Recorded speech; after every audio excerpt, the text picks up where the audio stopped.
আমি যদি এখন বলি আমি ইতালির সবচেয়ে ভয়ঙ্কর জঙ্গলে আছি, তাহলে অনেকেই হাসবেন এবং বলবেন এটা তো আসলে ইতালি না। আবার আমি যদি বলি এখন আমি আমেরিকাতে আছি, তাও আপনারা হয়তো বিশ্বাস করতে চাইবেন না, কিন্তু আমি ইতালি এবং আমেরিকার চেয়েও আরো অনেক দামি এবং অনেক সুন্দর একটা জায়গাতে আমি আছি, যেটা আমার কাছে মনে হয়। আপনাদের কাছে কি মনে হচ্ছে আমি জানি না, কিন্তু লোকেশনটা আমি এখন বলবো না, আপনারা গেস করেন আমি কোথায় আছি এবং এটা কোন কান্ট্রি হতে পারে। আপনারা কমেন্ট বক্সে জানাবেন, দেখবো কতজনে সঠিকভাবে বলতে পারে যে এটা আসলে কোন দেশ।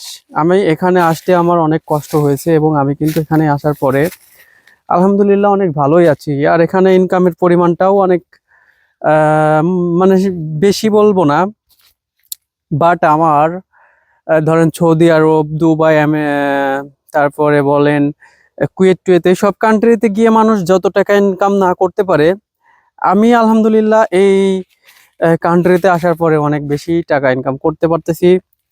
আর বর্তমানে আমি একটা জঙ্গলের ভিতরে আসছি, কারণ আমার এখন কাজটা একটু কম আছে, তাই আমি একটু ঘুরতে আসলাম, আড্ডা দিতে আসলাম। তো জানি না কি ভিডিও বানাবো, তাই আমি আপনাদের সাথে একটু গল্প করতে আসলাম। তো এখন কিন্তু আমি একটা জঙ্গলের ভিতরে আছি, আর এটা কিন্তু অনেক ভয়ঙ্কর জায়গা। এখানে কিন্তু আশেপাশে 2-5 কিলোমিটারের ভিতরে কেউ নাই, ঠিক আছে।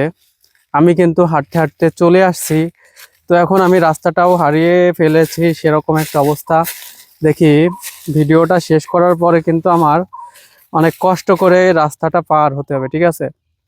আমি কিন্তু পরে বাসায় যাব কিভাবে, এটাই আমি খুঁজে পাবো না রাস্তা। আমার কম করে 1 ঘন্টা এদিকে ঘুরতে হবে শুধু রাস্তা খোঁজার জন্য। তো আপনারা এখন গেস করেন আমি কোথায় আছি, পৃথিবীর কোন কান্ট্রিতে আছি, আর এটা কোন দেশ হতে পারে। ওকে গাইস, ভালো থাকবেন সবাই, আল্লাহ হাফেজ।